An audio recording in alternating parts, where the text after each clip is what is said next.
प्रभु कृपा कीजिए, कृपा कीजिए भोलेनाथ, कृपा कीजिए। प्रजापति दक्ष, वृथा अभिमान से उपजे अपने भयंकर अपराधों का दंड तुम्हें मिल गया है। अब अपने अपूर्ण यज्ञ को पूर्ण करने के लिए तुम्हें अजामुख बनाकर नया जन्म दिया जा रहा है। तुम्हें यह मुख देने के पीछे तात्पर्य है कि इसे देखकर संसार वासियों को तुम्हारे कर्म सदा के लिए याद रहेंगे और वे अपने आप को ऐसे कर्मों से दूर रखने का प्रयत्न करेंगे। कल्याण फल।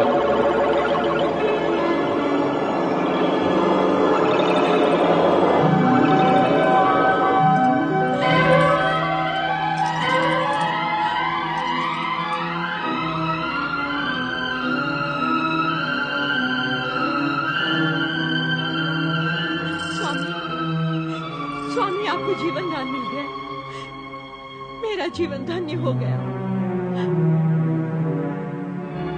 हे देवाधिदेव, हे महादेव, हे भोलेनाथ, आपने मुझ जैसे नराधम को जीवन दान क्यों दे दिया? क्यों जीवन दान दे दिया प्रभु? ये अहंकार का मारा दक्ष तो हत्यारा है प्रभु, हत्यारा। अपनी पुत्री का और इन सब का जो यहाँ यज्ञ का फल लेने आए थे। हे प्रभु, इस दुष्ट नीच खल दक्ष को आपने पुनर्जीवन दे दिया, आपने पुनर्जीवन दे दिया प्रभु। इस उपकार के लिए मैं सदा सदा के लिए आपका आभारी रहूंगा, आपका कृतज्ञ रहूंगा प्रभु। दक्ष प्रजापति, मैंने तुम्हें यज्ञ का संपूर्ण फल दिया, अब आप यज्ञ पूर्ण कीजिए।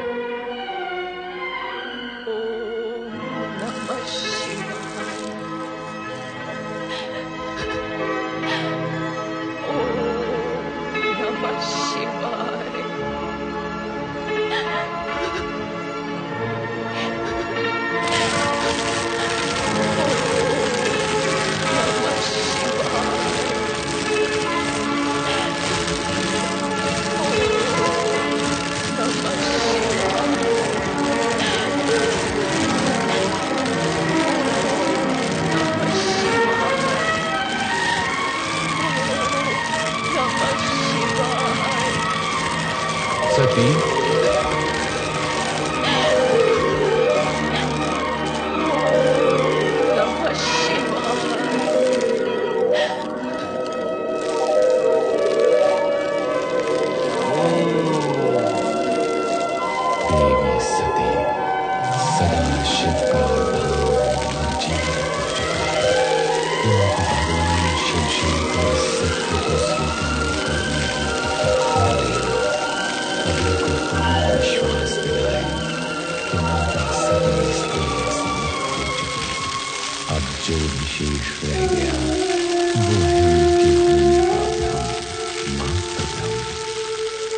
सती,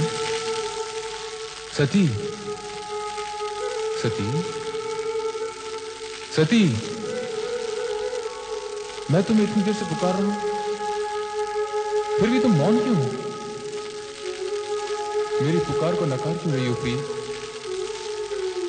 तुम्हें तो तुम्हारा ये पति अत्यधिक प्रिय है ना? तुम्हारा आराध्य इष्ट सभी कुछ है ना? मेरे नेत्र के इंगत मात्र से तुम मेरे हृदय की भाषा समझ लेती हो, किंतु आज ऐसे मीठे स्वप्नों में खोई हुई हो कि मेरा आर्तनाद भी तुम्हें सुनाई नहीं दे रहा है। हंस रही हो तुम? इतनी महान भूल करने के बाद भी हंस रही हो? तुम्हें कितना समझाया, वर्जना भी दी कि बिना आमंत्रण कहीं जाना अशोभनीय और असम्मानजनक होता है, विशेष रूप से वहां जहां तुम्हारे पति के विरोधी हों, उन्हें अपमानित करने का अवसर खोजते रहते हो। किंतु तुम्हारा क्रियाहट मेरी बात पर भारी पड़ गया। तुम दक्ष यज्ञ में चली गई और स्वामी, आश्चर्यचकित न हुई स्वामी। मैं सती पुनः वही पहुंच चुकी हूं जो मेरा स्थायी आसन है, आपका हृदय। हाँ स्वामी, मैं आपको वहीं से पुकार रही हूँ। पुकार रही है, किंतु अपने नेत्र क्यों नहीं खोलती प्रिय? तुम्हारे कमल समान ये नेत्र, जिनमें न जाने कितनी बार मैंने स्वयं को देखा है। सती, चेतन हो जाओ, अपने पूर्ण रूप में मेरे सामने आओ प्रिय।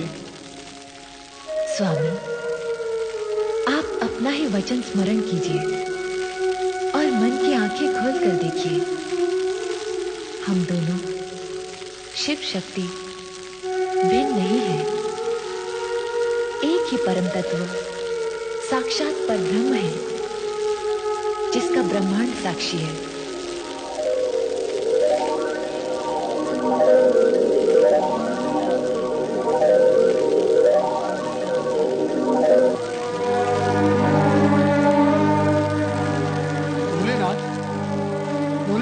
नारद का प्रणाम स्वीकार हो।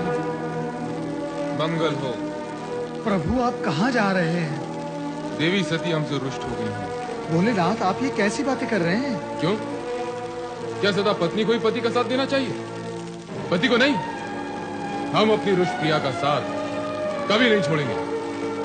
भोलेनाथ, क्या इतने पर भी आपको वास्तविकता समझ में नहीं आई? तुम हमारा समय नष्ट कर रहे हो नारद। तुम्हारी बातें सुनकर सती और अधिक रुष्ट हो जाएगी। रुष्ट? हे त्रिकालदर्शी, बिना प्राण की देह कहीं रुष्ट होती है भला?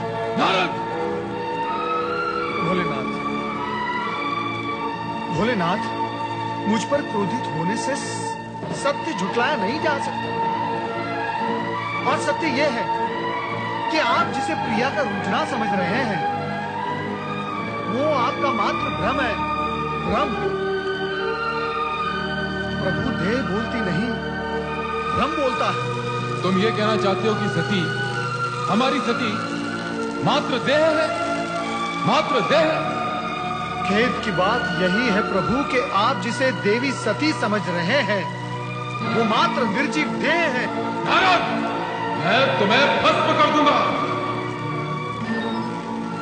सती शक्ति है, शक्ति अमर है, शक्ति जगत माता है, और तुम जगत माता को निर्जीव और देह कहकर अपमानित कर रहे हो। प्रभु, आज आप ये क्या कह रहे हैं? आप सामान्य मनुष्य की भांति भावुकता में डूबे जा रहे हैं। एक शब्द नहीं, आगे एक भी शब्द नहीं।